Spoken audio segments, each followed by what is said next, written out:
So there's a serious vulnerability in Lenovo network attached storage devices that people should be concerned about.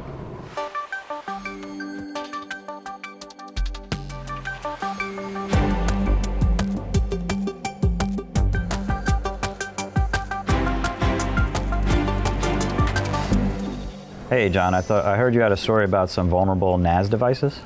There is a story. So, network attached storage has been really popular lately, especially it's just yet another one of those IoT type devices that people just kind of buy, plug it in, deploy on their home networks, and just start using to store files and whatnot on.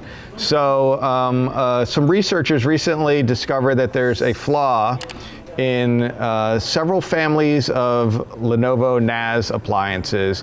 They actually have a list. There's several different versions that are impacted by this vulnerability. And there's an API involved that if you know how to interact with the API correctly, it can index all the files that are on the NAS in an unauthenticated way. And I think that's really the main part of the story, is that this internet accessible device is now found it has a vulnerability that exposes anything that you put onto the drive itself, which poses a huge problem. First of all, they found about 5,000 vulnerable devices just through search engines that they were able to find. But Google also has, part of their just regular search engine processing, it seems, has discovered these devices because it's an HTTP interface and indexed them as well. So it's already like in the Google indexes, the vulnerable devices, because they were just discovered as part of the search engine wandering around, crawling the internet. It's about 36 terabytes of files when you look at the total number of devices out there. And they didn't get into details about like what, it could be a wide variety of whoever used this type of device. There's probably a lot of consumers mostly. I doubt there's probably, but a lot of small businesses perhaps too. I don't know that a large business would use a device like this. I would even assume some of these people set these up and have them exposed to the internet, and they don't even realize they're exposed to the internet. Well, as an owner of one of these devices. Oh, you have one? I do. Good. So can we get it up on the screen right now? Can we browse to it? So when I was reading the story, I looked and I'm like, oh wow, okay, I've got one of these. Now, lucky for me is that one of the drives, mine's a 2-drive system. One of the 2 drives failed a long time ago. Oh. So mine is offline, so I'm not affected by this, and it's literally been just collecting dust on my shelf. But I don't remember getting an email from Lenovo to tell me that perhaps mine might be on the list, because I read the story. There is some of these that have gone end of life. End of life, right. So right. I don't know if they were sending notices out to end of life owners, because I might be in that category, but I don't remember seeing an email to tell me that I might have to update my firmware. Right. Well, you probably also would have had to register with them, and a lot of people don't do that. Yeah.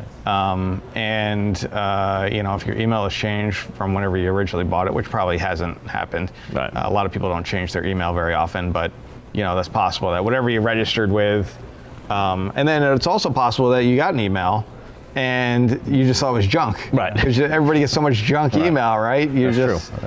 So it's tricky. Desensitized to all of this. Right.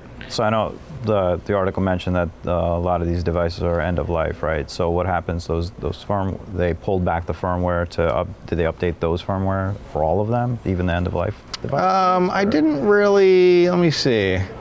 I'm not sure which one. They do list a product impact here, and for each one, there are download links that mention, which I assume will get you to whatever the firmware version is, because they mention different firmware versions on here. So I have it up on the screen here, the different models that are impacted by this, and they have the updated firmware versions that you would need. So I think that they've addressed the ones that they know.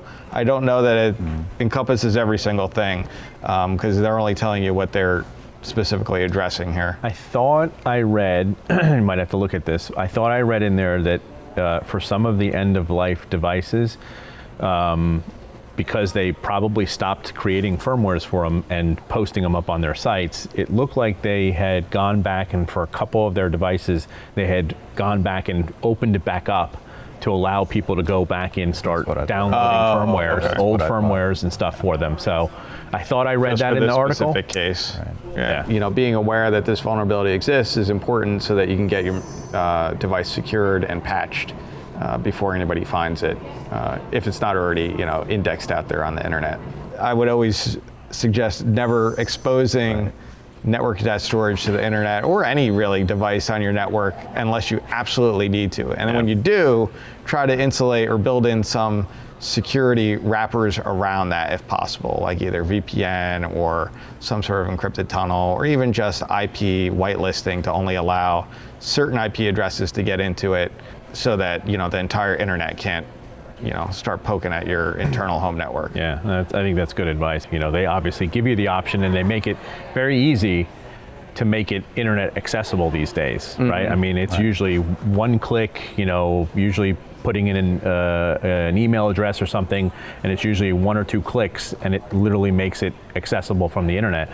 In my case, I was just using it as a media server, so I was just using it on my local LAN, so never exposed it, but it's very easy to do it. Yeah, I'm sure it is. Yeah. Because a lot of people probably do want to do that, Yeah. but just be careful when you do, Yep. especially if you're going to put sensitive files on there. So.